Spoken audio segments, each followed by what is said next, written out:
سب سے بڑی یہ چیز ہمیں سمجھنی ہے کہ اللہ تبارک و تعالیٰ نے عورت کی تخلیق کس طرح سے کی ہے. آپ میں سے لگ بھگ 99% لوگ جانتے ہیں کہ جب اللہ تبارک و تعالیٰ نے انسان کو بنانا چاہا تو آدم علیہ السلام کا پتلا تیار کیا، فرشتوں کے ذریعے سے مٹی منگوایا، اس مٹی کے اوپر بارش برسایا، بارش سے پھر کیچڑ کھولا گیا، اس سے آدم علیہ السلام کا پتلا تیار ہوا. لیکن عورت کا پتلا تیار نہیں کیا اللہ نے. چاہتا تو عورت کا پتلا تیار کر سکتا تھا، لیکن عورت کا پتلا تیار نہیں کیا. آدم علیہ السلام کے پتلے کے اندر اللہ نے روح پھونکی، اور روح پھونکنے کے بعد آدم علیہ السلام کو جنت میں رہنے کا حکم دیا. تو آپ سب لوگ جانتے ہیں کہ جنت کے اندر آدم علیہ السلام نے تنہائی محسوس کی، تو آدم علیہ السلام کی بائیں پسلی سے اللہ تبارک و تعالیٰ نے عورت کو پیدا کیا جس کا نام حضرت حوا ہے. یہاں تو میں آپ کو پوائنٹ والی بات بتانا چاہتا ہوں، یا سارے لوگوں کو فخر سے بتا سکتے ہیں. اللہ تعالیٰ چاہتا تو عورت کا بھی ایک پتلا بنا سکتا تھا، لیکن بنایا کیوں نہیں؟ اس کی حکمت کیا ہے؟ تو اس کی حکمت یہ ہے کہ اے لوگوں سنو، اللہ تبارک و تعالیٰ کو یہ گوارا نہ ہوا، کیونکہ عورت کا اگر پتلا اگر بناتا اللہ تو فرشتوں کو مٹی لینے کے لیے بھیجتا. تو اللہ کو یہ گوارا نہ ہوا کہ جس عورت کو دنیا میں بھیجنے والا ہوں یہ عورت اتنی باوقار ہے، عزت دار ہے، کہ اللہ کو یہ گوارا نہ ہوا کہ اس کی مٹی کو فرشتے بھی چھوئے، فرشتوں کو بھی چھونے کی اجازت نہ ہوگی کہ فرشتوں جس عورت کو دنیا میں بھیجنے والا ہو تم اس مٹی کو چھوؤ. اس لیے عورت کا پتلا تیار نہ ہوا. تو عورت آج کے دور میں یہ سمجھتی ہے کہ جسم کا کچھ حصہ کر لو، باقی جسم کے حصے کو بڑھانا کر کے دنیا میں سماج میں چلو. یہ بڑے درجے عورتوں کی پہچان ہے، یہ پہچان نہیں ہے، تمہاری نادانی ہے.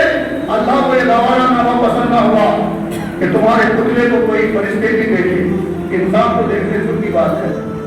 اب آگے چلو، آدم علیہ السلام کے بائیں پسلی سے پیدا کیا، ٹھیک ہے، یہ سب جانتے ہیں نا.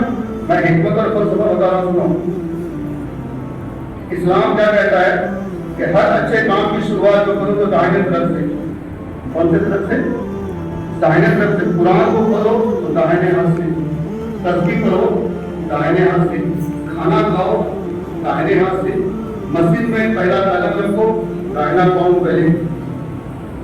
تم کپڑا پہن رہے ہو، پائجامہ پہن رہے ہو، پینٹ پہن رہے ہو، داہنا پاؤں پہلے. اسلام تو یہ کہتا ہے کہ ہر کام داہنے طرف سے کرو. لیکن اللہ تبارک و تعالیٰ نے حضرت حوا کو آدم علیہ السلام کے دائیں پسلی سے پیدا نہیں کیا بلکہ بائیں پسلی سے پیدا کیا.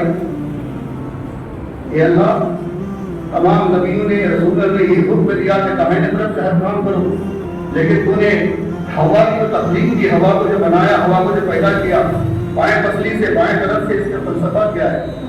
سنو، آپ جب اس کی حکمت سنیں گے نا اب تک بات ہو جائے گا. انسان جو بھی جانتا ہے، ڈاکٹری لائن سے جو لوگ تعلق رکھتے ہیں ان سب کو پتا ہے کہ انسان کے جسم کا مین پارٹ جو ہے نا وہ بائیں طرف ہے. کس طرف ہے؟ بائیں طرف. آپ کا دل کدھر ہے بتاؤ؟ بائیں طرف. دل ہمارا بائیں طرف ہے اور جسم کا جو مین حصہ ہوتا ہے وہ بائیں طرف ہے. اللہ تبارک و تعالیٰ بائیں پسلی کی ہڈی سے پیدا کر کے عورت کو دنیا میں ہر مرد کو پیغام دیا، اے دنیا کے مرد سنو، میں نے بائیں پسلی کی ہڈی سے عورت کو اس لیے بنایا ہے کیونکہ بائیں پسلی کی ہڈی کے قریب تمہارا دل رہتا ہے اور یہ دل میں محبت ہوتی ہے اور ایک عورت محبت کی بھوکی ہوتی ہے. تم اگر اسے محبت سے پکارو گے تو تمہارے نام پہ جان قربان کرنے کے لیے تیار ہے. اگر تم محبت اس سے نہیں کرو گے، نفرت سے اگر پیش آؤ گے تو تمہارا گھر بھی وہ برباد کر سکتی ہے. بائیں طرف سے پیغام پیدا کر کے دنیا کو پیغام دیا کہ یہ عورت محبت کی بھوکی ہوتی ہے. اور دوسری چیز، پسلی سے کیوں پیدا کیا؟ جسم کے کسی اور حصے سے پیدا کر دیتا.